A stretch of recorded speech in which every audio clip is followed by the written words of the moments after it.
Good morning, everybody. How you doing today? My name's Andrew. I'm Pop Pop. I'm Daniel. I'm Lauren. I'm Aunt Becky. I'm Matt. I'm Callie. And we're some of the Veggie Boys. And we'd like to thank you for stopping by. If you're new here, please consider subscribing because we can grow a lot of stuff on the farm, but one thing we can't grow is this channel without your help. Welcome back, everyone. It's so nice to see you. We just got the farm market all set up this morning. We have been having a busy week here, and it's been showing in the farm market. Things are looking a little light, but we're going to the wholesaler tomorrow morning. Where it is not looking light is right out here in front of the farm market. We have got tons of plants. We've got vegetable plants and flowers ready to be sold. And it's a good thing they're out here because we have been crazy busy like I had just mentioned. This is the time of the year that we really look forward to. We move a lot of product this time of the year. All of this stuff behind us started when it was little bitty tiny. So now the fact that it's being sold and going home to customers, that's cool. We'll be touching on that later on. To get started off this morning, we do need to take care of our chores. Our first chore involves going up into the germination greenhouse and just checking on how everything's growing.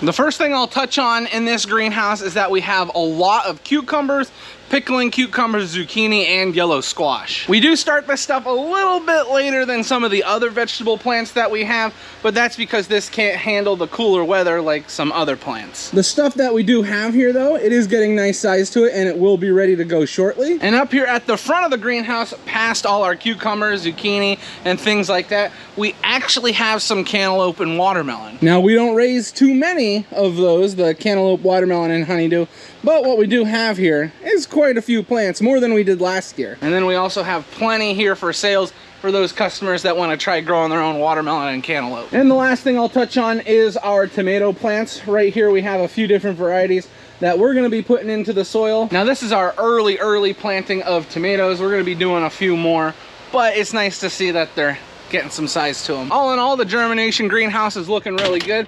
It's actually going to be a little bit cooler today, so we shouldn't have to worry about anything drying out.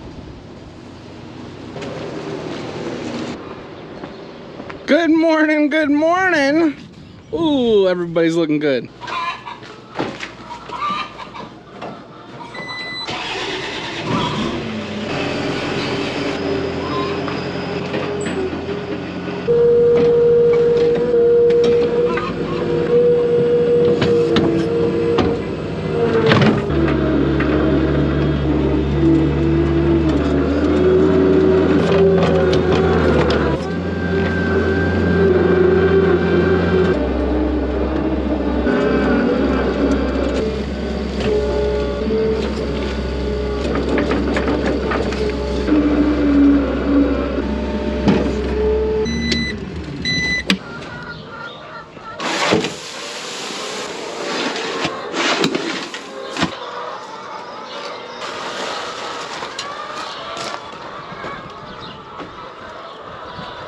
Did all of you notice what I noticed? It's like a ghost town in here.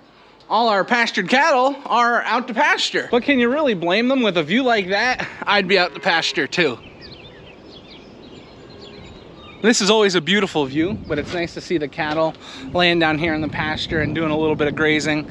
And then look a little bit further and we have the horses doing some grazing, enjoying the weather. Not too hot, not too cold, just beautiful. Good morning, buddy. Good morning. Good morning. You want your breakfast, don't you? Oh, you are a beautiful boy.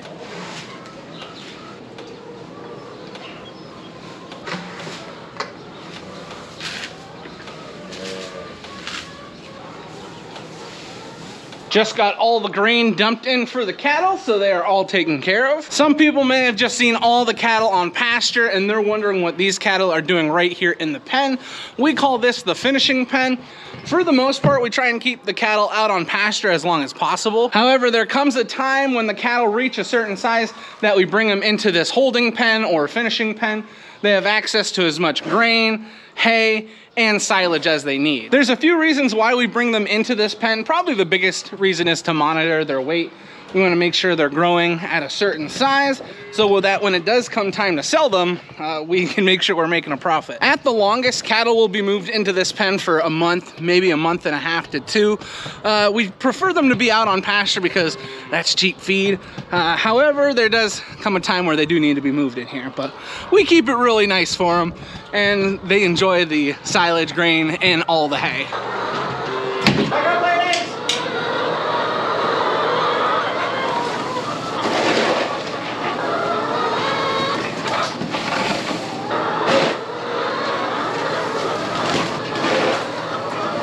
Before I collect eggs, just doing a little bit of cleaning up.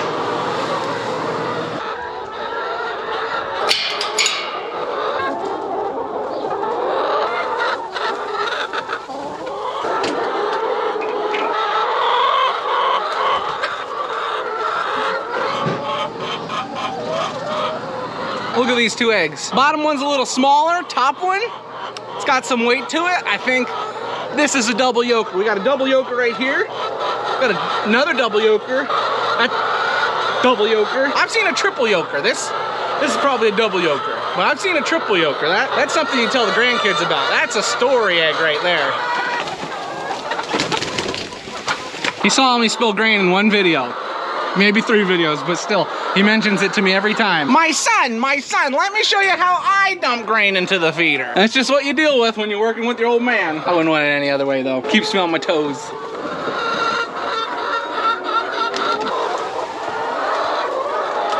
Just got all our eggs collected. We got a nice looking basket. We do need to grade some eggs before we can do the older hens. But for now, we got half of the chickens done. What do you want me to do, boss? You want me to put the eggs on or you want me to grade them? I mean, put them in the cartons. Uh-oh, the machine does the grading. This is what I'm dealing with. Naturally, he'd want to do the job that the machine does. I mean, I probably wouldn't do as good as the machine, but it'd be fun.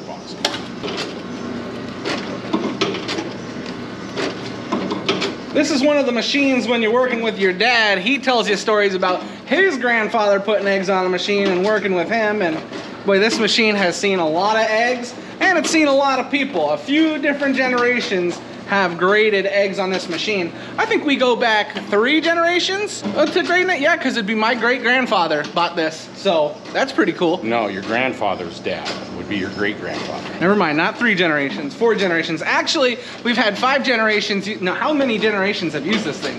There's been a lot of generations putting eggs on this machine. I know that because I had Callie here the other day and she was putting eggs on it as well. We may have dropped 1 or 2, but it was a good learning experience. And we realized maybe we should wait a little bit longer until she starts putting eggs on the conveyor. We have a bunch of customers that like jumbos.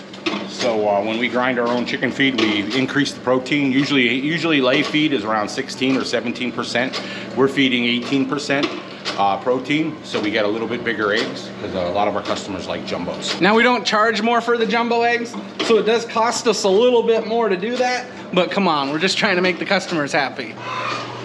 That's what we need for today. We got 2.5 baskets of eggs collected.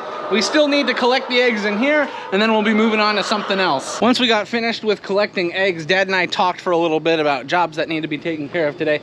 To be honest, there's not too much that is urgent. Something that is urgent, though, is getting these greenhouses watered. So I'm gonna get started on watering greenhouses. A big part of our day and a big part of everyone's work week is taking care of the farm market at the moment. With Mother's Day weekend coming up, it's crazy busy.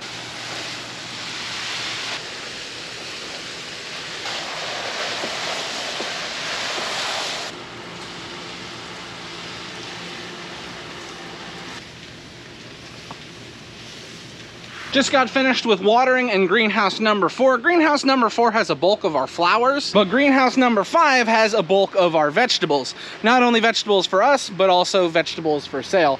So I'm gonna be taking my time going through here and watering everything that needs to be watered. There are a few things I wanna mention, things I have to watch out for as I'm going through the greenhouse. The number 1 thing is dry spots. If I find any dry spots, I am gonna be focusing on those a little bit more just to make sure I can saturate that soil. I'm also gonna be looking for spots where the soil is a little on the wetter side. I don't wanna be holding my nozzle over those sections because I don't wanna drown them. Another thing I have to watch out for is if I allow the soil or the plants to stay wet for too long, or if I keep everything being too moist, there is a chance for disease to build up. So we do not want that in our greenhouse, and that's something I have to watch out for. If you are gardening at home, disease can be a garden killer, especially if you have a problem with watering a little bit too much. My number one thing I try and mention to people is watering in the morning, or even in the late morning would be better than in the afternoon. We want our plants to be able to dry off by the evening. We don't want them to sit soaked all night. Now that depends on where you live. I don't know if you're living in a hot, arid climate, maybe you have to water later in the day. But for where I live in Northeast Pennsylvania and the customers that we talk to, that's a little bit of information that we share with them. Now, if it's gonna be hot, hot, hot, you do have to adjust your watering standards. But for us, watering in the morning or in the late morning and trying not to hit it the rest of the day, that usually helps us out. You don't want disease in a greenhouse. You don't want disease in a garden. You don't want disease in a greenhouse. You just don't want disease in general. So any way that we can combat that, we're gonna. And watering is one thing we have to be very careful about. It's very important, but it also can be very dangerous. And I'm not saying this to scare you. If you're gardening at home, or maybe you're a first-time gardener, you're like, great, how much water is too much water? You gotta play it by ear. It's really not too serious, but when you're dealing with this many plants, or if you're doing it for the first time, it can be a little daunting. So it's just things to keep in mind. It might be a little trial and error for you, but you'll get it. We believe in you.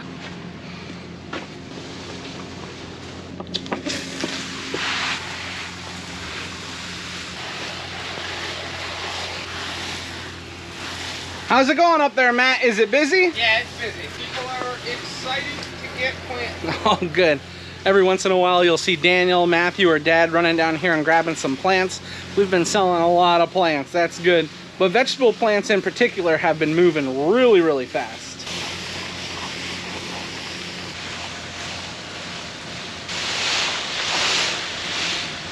Just finished off greenhouse number 5. Last on the list is greenhouse number 6. And once I'm done in here, everything will be watered, so I won't have to worry about this the rest of the day. And with the weather that we're gonna be getting, I don't think we'll have to worry about it tomorrow because it's gonna be nice and cool.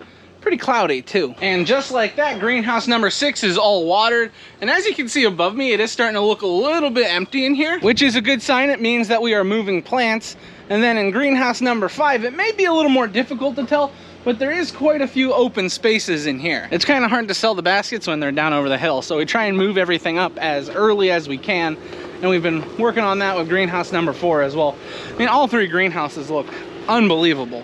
We're so happy with the way everything's grown this year. We haven't had too many problems inside the greenhouses, and we're hoping things continue like that. But for now, I'm done working in these greenhouses. We're gonna go find something else to do. A job Dad had mentioned to me is driving to pick up some lumber. As you guys know, we've extended our wall down a little bit further, and our structure that we have here works great, looks beautiful. But you know, it'd be better if it was like all the way down to there. So we're hoping that we're gonna be able to get there and pick up the lumber today. So whether it's the end of this week or into next, we can get started working on this building. Because we've got more calves coming. Dad said we need to pick up 4 today. I don't know if I'm gonna be going to do that, but that's a lot of calves to pick up at once. We're heading up the hill. Let's see how many people are here. Oh, it's busy out. There's customers everywhere, and it's only gonna get busier as the end of the week comes. I mean, it's not hard to see why it's so busy too. These flowers are absolutely gorgeous. Dad just made a quick call to the lumber yard to see if all of our lumber was ready, and guess what? It is, so I'm gonna be going for a little ride. It is a little busy here at the farm market, but since I was able to get everything watered, that freed up some help. So now they don't even have to, where's the thing? There it is. So now they don't even need to worry about that, so it gives me an opportunity to go get the lumber. I'll tell you what I've learned from making videos. Nothing ever wants to work when you're filming. Let me tell you, especially when you're trying to slide a chair back on a truck. Maybe I just need 2 hands for that, but it just doesn't want to work for me.